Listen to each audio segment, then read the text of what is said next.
So hello everyone, my name is Aryan. Today we are going to start what is loop. So loop consists two things, that is for loop and while loop.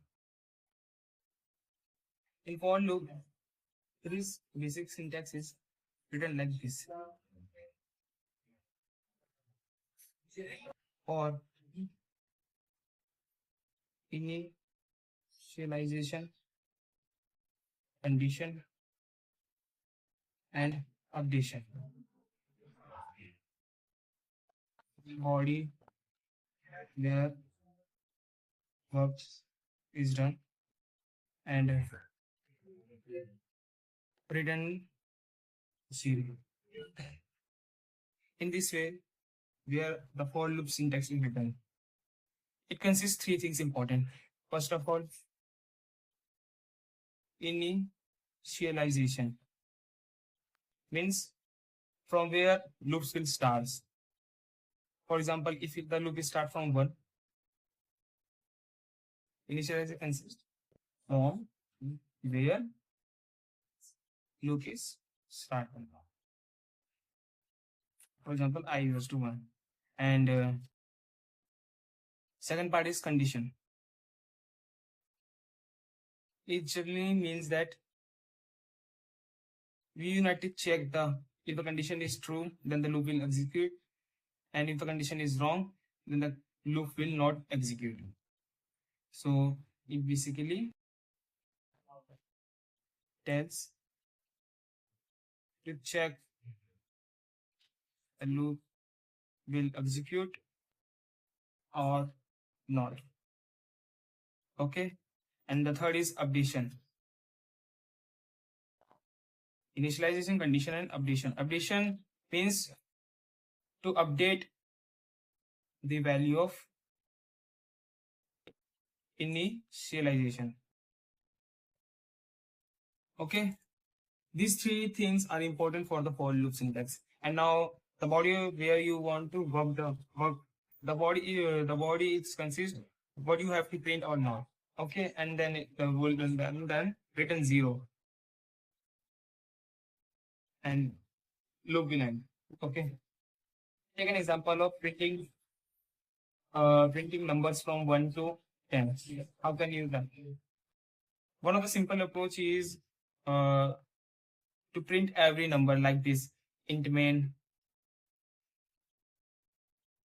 cout 1, n line, cout 2, n line, cout 3, n line, and so on. Cout 10, n line. It will show 1, 2, 3, 4, 5, 6, 7, 8, 9, 10 output as a output. But if we want to print 1 to 1000 number, then it will be a very bad way to write all the code. Instead of we use loops to print numbers from 1 to 1000, you can generally print write like this: int main int n is equals to 1000, and for int I is equals to 1, if I is less than equals to n, I plus plus, and cout I, cout n line, and return 0. This is our code. Here what I write, first of all, initialize. This is a number to check. For loop is generally used when you know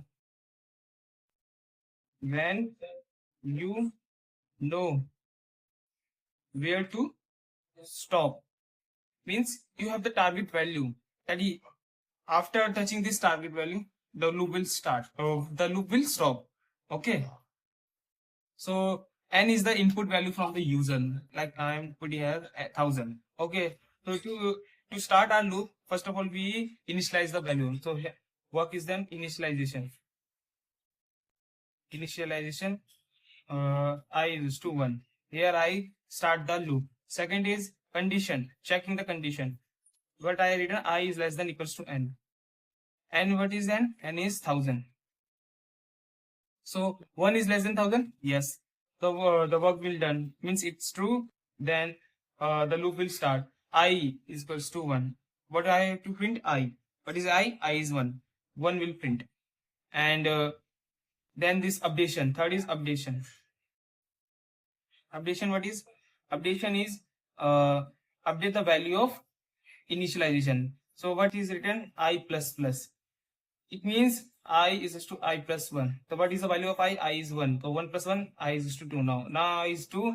It will show 2 is less than 1000. Yes. Then it will print 2. And update the value of 3. 3 is less than 1000. Yes. Then 3. It so on goes. Until if I is less than 1000, it will print 1000. Then upgrade I is less, I upgrade I is equals to 1001. Is that true? 1001 is less than equals to 1000? No. Then the loop will stop and return all these numbers from 1 to 1000. In this way, for loop is used. Generally, we have to think only when you want for loop. First of all, you know where to stop. For loop is used, and writing the code, you can write like this: initialization. To initialize the loop will start, condition, and updation. Okay, updation consists more two things: I plus plus, I minus minus. This is increment. Plus plus means increment, and this is decrement. Means minus minus. मतलब कि means I is to I plus 1. It will update one value to add every I. And here I is to I minus 1. It will decrease one value for the initial item. Okay, this. In this, it also have two things: post increment and pre increment. It is written like I plus plus post increment and plus plus I. This is pre increment.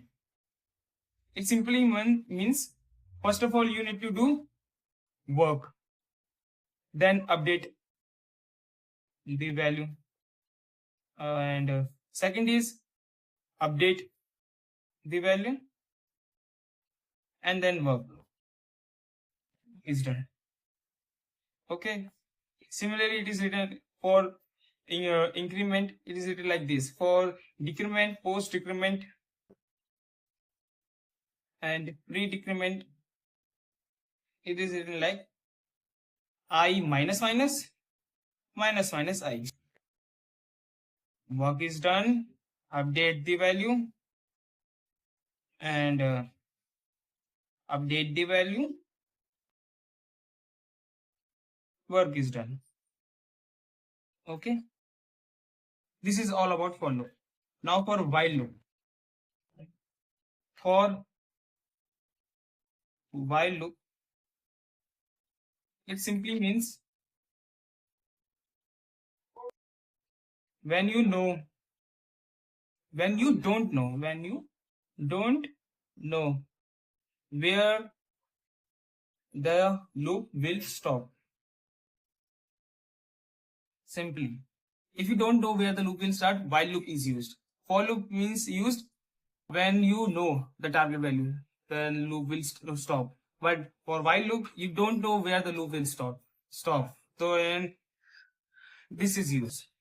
And the syntax of writing this while loop is simply written like this: initialization, then while, condition, and work, and then updation. Simply. return 0 and end of. In this way, it is written. First of all, we initialize the value. In while condition, check the condition and the work. We know what we want to print, and then update the value of increment initialization, and the loop will done. In this way, while loop is written. And for the similar example, for printing numbers, 1 to 1000, we can write like this. Int main, int n is equals to 1000, int I is equals to 1 to initialize the value, while I is less than equals to n, which is n is 1000. What we need to do to print the number, that is cout I space, like this. To space, give and space for it, you can write like this, and update the value, and then update what we need to update I. So you can write like this, I plus plus, or you can also like this, I is equals to I plus 1. It is also good, but for better code, you can write like this, and loop will close the loop, return 0 and this. So here what I write simply, first of all, initialize the value where loop will start, and then checking condition. If the condition is true, loop will continues, then update the value, update the initialized value. Okay, in this way I print my number from 1 to 1000. Okay, now for you, if you want to print numbers, okay, now I am giving you a homework. You need to print your name 10 times in a folder. This is your homework. After this, I am give you this solution in the next video for this, how to print names 10 times using for loop and while loop. Okay, thank you for watching this video, and it's day 2. So for this I learned this. Thank you.